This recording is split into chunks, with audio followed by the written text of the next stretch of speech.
Hello and welcome to the Fish House Nation podcast with Blake Tollefson. I'm Chris Larson. Do not adjust your screens. I am sitting on my couch right now.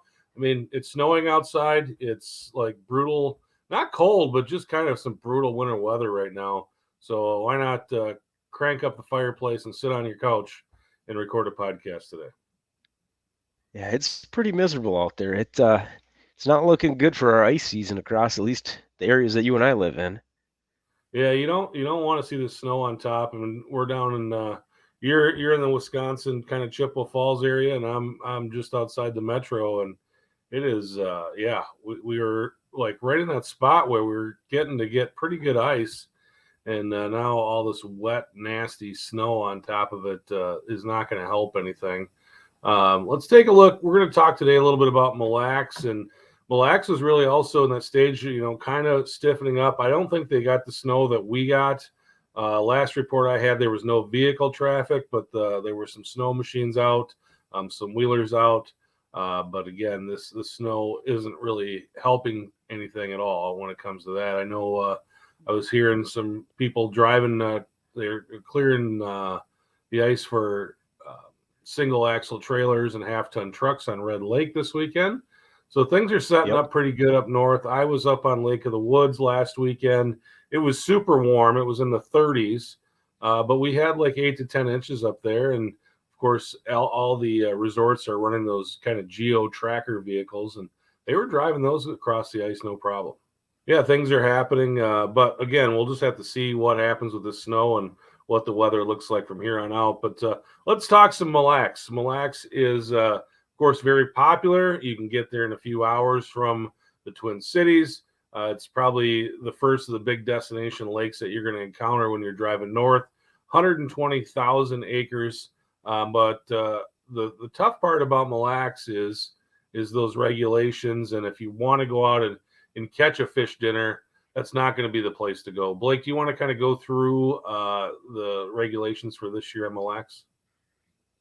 Yeah. Yeah. So like you said, it's definitely not the place to go and catch your fish dinner. It's not your Red Lake. It's not your Lake of the Woods. But people do have the opportunity to keep one. So it's better than nothing.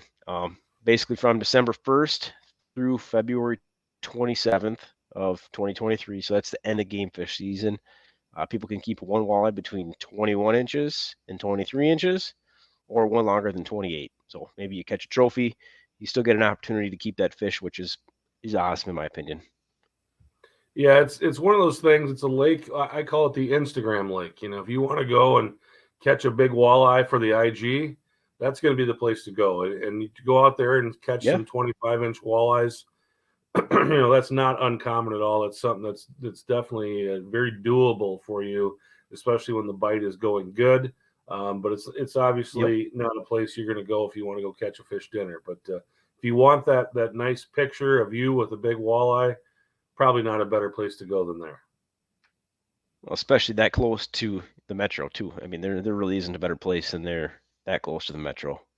Right. I mean, you can go to Winnipeg or Erie or something like that, but as far as Minnesota goes, for trophy walleyes and just an abundance of them, that is going to be the place. Blake, I know you are kind of a fanatic when it comes to lures and those kind of things. Tell me a little bit about Yep. what your favorite lures are when you're chasing walleyes on Mille Lacs. So Mille Lacs, it's kind of one of those places where you want to have like that 1-2 punch. You hear about that a lot when it comes to walleye fishing, having a jigging setup and then having something that's like a dead stick. And I've, at least in the times that I've fished Mille Lacs, I grew up fishing there, fished there quite a bit in the last 10 years. A lot of times in the winters, those dead sticks make a huge difference. So it's really, really important to make sure you have a dead stick. When it comes to the actual lure setup, I'm using a lot of like smaller spoons, uh, things in like that 1/8 ounce class. Um, Typically, just like a standard metal spoon will work well. Things like a buckshot, a T flasher. If you want something a little bit more aggressive, especially earlier in the season, you can get away with lipless crankbaits like a Z Viber or maybe like a jig and wrap style bait or a Z darter. Things like that work really, really well. But like I said, it's important to have a dead stick out there. I have caught in the wintertime, almost all my big fish have come off of a dead stick. And usually it's something like using like a big sucker minnow or a big shiner. And it seems to bring those big fish in, and that's what actually convinces them to eat is that dead stick. Yeah, that dead stick seems to be the ticket. Tell me about how you rig that dead stick. What does that look like on the business end? Yep. So for me personally, I like to use a rod and reel setup. There's nothing wrong with using a tip up, um, or maybe just a bobber right next to you. But what I like to do is I use Finicky Foolers and iFish Pros. I'll pair that up with a dead stick from St. Croix. So that's the dead eye. Basically, I'm rigging that up with just a single split shot and then just a standard octopus hook. Um, Typically, it's a size 6, especially when I'm walleye fishing. If I'm pike fishing, I might bump it up to um, like a little bit larger treble hook. If you remember those, I think they were called the Sure Set hooks from BMC. I still have a stash of those, and those seem to work really well on tip ups. Yeah, one of the things that I saw actually at the St. Paul Ice Fishing Show, I spent a little time with Pat Calmerton, and he showed me something that I'm sure a lot of people have seen, but it was just not something I'd ever thought about. And then this past weekend, I went up on Lake of the Woods and fished with a fishing guide up there named Matt Peters, and they use essentially like a drop shot rig for their dead sticks and for their tip ups as well. So basically, I've always rigged it kind of the way you described it with that weight above the minnow. But what they're doing is actually putting the weight right at the end of the line and then rigging that hook up, maybe 8, 9 inches up over the weight. And I was just amazed by how effective it was. And you always know where you're at in the water column with that as well, especially. I just think it's a brilliant idea for tip up fishing because you know how far up and you never have to worry about setting your line again. You know where that hook's going to Yep. be. And we were banging them on those dead sticks with that. And it was very cool to see on the sonar when you could see those fish come up and whack that thing. Yeah. I mean, just the efficiency of that is far superior to your standard dead stick setup, especially. I mean, I've done it a million times. I forget to put a bobber stop or something on there, or maybe you're fighting that fish and that bobber stop gets hung up on an eyelet or hung up on the tip up itself, and then you're back to square one, resetting everything. So having that where you don't have to worry about that is a huge advantage. Just keeps you. I mean, realistically, your bait's in the water way more with a setup like that. Then. Yeah, I saw that and went, yeah, I'm going to re-rig all of my tip ups this year to do that Yeah, because I thought it was just a brilliant way to go about it. And you know, absolutely. Matt was hooking his minnows through the mouth, but Pat Calmerton, when I talked to him, he hooks them through the tail and he wants them kind of swimming away from that hook all the time. And he's like, the fish is going to come at it from head first and just kind of wallop the whole thing. So it was interesting, just the two Well, different thought processes on that minnow hook as well. yep. Well, and it makes sense, with using like a drop shot setup where that weight is kind of going to kind of pin the fish to the bottom more, or that Hmm. that minnow more in a specific area, so you want it to be able to swim around a lot more. A lot of times, what I'm doing is just hooking it, partially like kind of between the back and the head, because like you said, they do come head first oftentimes and grab that, and then I want to make sure I'm pointing that hook forward, basically towards the head, so that when they come and grab it, they're getting that hook point. Um, Very good. Otherwise, if you hook it back towards the tail, you're gonna miss fish. Tell me about colors. What colors do you like? Um, for me, it's a clear body of water, so a lot of times your natural stuff's gonna work. There's a big perch base in Mille Lacs, so perch patterns. Otherwise, kind of your UV greens, UV pinks, oranges, those all have their place and time. But a lot of times with a clear body of water, I'm gonna use a lot more natural presentations. Yeah, I love that perch pattern out there. I love that kind of the yellows and stuff like that in there. Um, Tell me about Yep. you're going out there. Somebody's heading up to Mille Lacs. The lake is so big, and there is so much structure, and it's very diverse in the structure. Where do you set up? Where do you start? How do you kind of pinpoint a spot to kind of get going?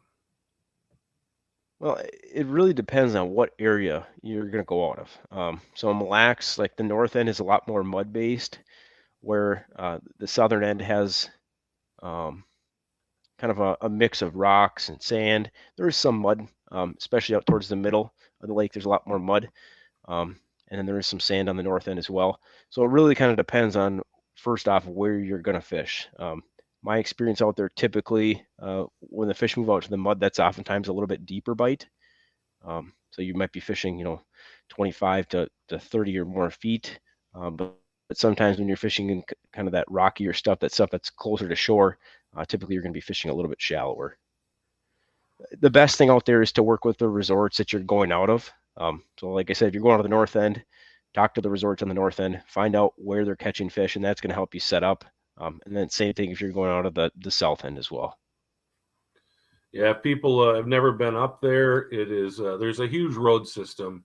You're going to pay for access to get out to those roads, but it's almost like driving, like in a city. I mean, you've got roads, and Yeah. there's literally road signs out with named roads, and then you're going to see all these houses from the resorts, and you'll see just a ton of wheelhouse activity out there. It is it's actually pretty impressive if you've never been there to kind of see how everything sets up out there. Yeah, any of those bigger lake systems, it's just amazing how different it is from the small lakes. Like you said, there's plowed roads. You know kind of where you're going. There's street signs, so you know you're not going to get lost. Like it's a totally different setup than a lot of these little lakes. But I would say that you're definitely going to want to have some GPS capabilities. Either have the Navionics app on your phone or something, because it's such a big lake, and there are so many roads and so many just houses everywhere. It would be very easy to get out there 2-3 miles and just get turned around and not really know where you're going. Oh yeah, So I would say that's something that you're definitely going to want to have with you. especially if you get inclement weather too. I mean, I can think of times where there wasn't a lot of snow on the ice and there was a staked road, but I lost my path because a lot of that snow had blown off and I didn't even know where the road was. And if it wasn't for having a GPS, I would have been able to get back to kind of that road. In a place like that, it's not somewhere where you want to just kind of go all over the place. Like you know that those road systems are there for a reason. The resorts have maintained those. There's going to be good, safe ice there. Like that's the places that you want to kind of stay near to, especially if you have a big rig or you're hauling a permanent shack out with you. It's a good idea to stay close to that road system. Let's talk about that a little bit. Mille Lacs is very well known, obviously, for this trophy walleye fishery. But the other thing that I think you hear a lot of, especially from people that are not experienced on that lake, is going up there and just like finding an ice cold bite and getting up there and just really struggling. I mean, the lake is really fun when it's really going, but there's just a lot of people that come off of there with really nothing to show for their efforts. And it's one of those places I think that you have to be willing to move, even if you've got a Yep. wheelhouse. If things aren't going right, you got to be able to move. Yeah, I agree with you completely. I mean, obviously, if you're going to have a wheelhouse, best plan I think is to set that up somewhere where they're going to be coming through morning, afternoon, kind of like those key prime locations. That's where you'd set that up. But if I was going up to the wheelhouse, I would still bring a portable shack with, and something that I can just kind of haul around all day with me, hop around. I mean, it's it can be really tough out there. I mean, I can think of several times where coming off with not much to show for it, and it's a lot of times it's because they didn't move enough. If you move around, you will find fish out there. There's a lot of fish in that system. It just sometimes takes a little bit of extra work. Yeah, and it's structure on structure.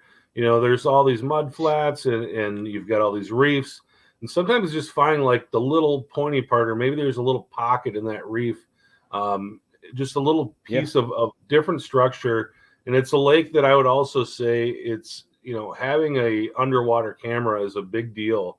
Even when you get out in those depths where you're in 30 feet of water, you drop your camera down, you're probably not going to get crystal clear video at that, but you can drop down and see like where there's a gravel line or where there's just a little pocket in that mud flat, and that seems to hold the fish. And maybe it's not even, hey, we're going to go out and fish with this camera down, but just going out and taking a look at what's around you on the bottom and what that structure looks like, and finding just those little kind of micro areas of structure that seem to be fish magnets. yeah, I agree with you completely. And the nice thing about Mille Lacs is that it is so clear. So, like you said, you're out in the 30-foot depths. You're probably not going to see perfectly, but in a lot of that shallow stuff, you're going to be able to see a long ways away. So it's a great scouting tool to have a camera there. Yeah, having that camera there. We did a show last year, I believe, with Joel Nelson talking about using a fish house as a base of operations. And I would say this is a lake that, yeah, you're going to want to do that if you've got that permanent fish house. Like you said, bring a portable, maybe bring a four-wheeler, or at least, if its conditions are good enough, you can drive around in your vehicle. If Right. things in the daytime aren't moving real well, get out, drill some holes. Move away from that fish house, then get back to the fish house in the evening, get your rattle reels down. Of course, the catch cover rattlesnake reel is, in my opinion, the best one out there. You can get that rattle reel right over the hole. Get those rattle reels down, and there is a night bite. And there's many times where I've been awakened, at 2:30 in the morning with the rattle reel going down, and that's not uncommon. Yeah, that's one of those places that you can get away with catching a lot of fish at night. Like a lake of the woods, it's kind of known for not having a night bite, but a clear system like Mille Lacs does have a pretty solid night bite at times. And with that clear water too, I think a lot of people, especially in Minnesota, we get used to fishing walleyes on the bottom, but those walleyes can really see up in the water column with that clear water. And how do you feel about just kind of jigging that entire water column as you work your way down? Yeah, I think on Mille Lacs in particular, or any clear body of water, it's important to stay a lot higher up than you would like on a stained body of water where you're used to fishing in that bottom 6 to 12 inches. But on Mille Lacs, it makes sense. I mean, 3, 4 feet up in the air, like those walleyes will have no problem seeing a bait that high up. I mean, the system is just so clear that you're not going to have a concern. It's a good point, Chris. Yeah, and I think the other thing you see when you're out there and you're pounding that bottom, these walleyes they're eating perch, but they're also eating a lot of invertebrates and just insects and stuff. Pound that bottom a few times with those lures too, or kick up some dust and again, it's almost like you're putting a lot of vibration in the water, but it's also they can see down there. I mean, there's like you say, there's really good visibility. They can see what's happening, and getting some dust kicked up, I think, is another thing that can bring fish in when the bite's not going well. Yeah, especially out in the mud. I've seen that make a big difference at times out in the mud. Yeah, let's talk. We've been talking walleyes, Blake, but talk a little bit about some of the other species that people will be targeting over or through the ice on Lake Mille Lacs.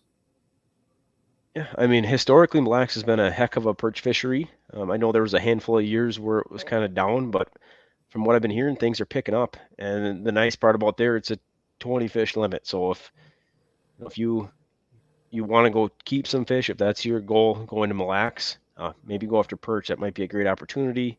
The other thing out there is pike, and there's some big pike out there. The thing there is all pike that are greater than 30 inches got to be let go, but you can keep 3 under that 30-inch limit. And then something that gets targeted a lot, especially later in the season, is tullabies. There's a lot of tullabies out there, and it's a limit of 5 now. I think it used to be more, but it's a limit of 5 here this year.